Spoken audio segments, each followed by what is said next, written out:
আজকে চলে এলাম নদীর পাড়ে একটু মনোমুগ্ধকর পরিবেশে ঘুরতে। 7 নম্বর ঘাটে খুলনা শহরের খুব কাছেই ভৈরব নদীর কোল ঘেঁষেই অবস্থিত এই ঘাটটি। আর এই 7 নম্বর ঘাটের বিকাল এবং সন্ধ্যাবেলার পরিবেশটি থাকে খুবই জাঁকজমক। এই শহরের স্থানীয় বা শহরে ঘুরতে আসা এমন হয়তো কাউকে পাওয়া যাবে না যার পদচরণ এখানে পড়েনি। প্রতিদিন শহর এবং শহরের বাইরে থেকে শত শত দর্শনার্থী এই অপরূপ প্রাকৃতিক সৌন্দর্য উপভোগ করার জন্য আসে।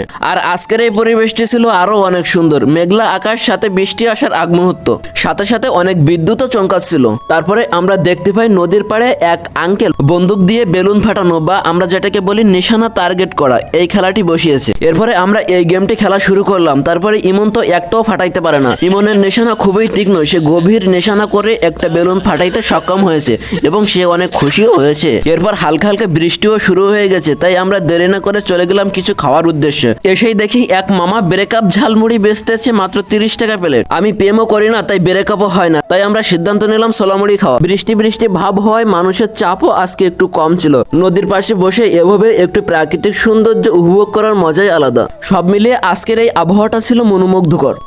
এই ভিডিওটি আপনার কাছে কেমন লেগেছে অবশ্যই কমেন্টে জানিয়ে যাবেন।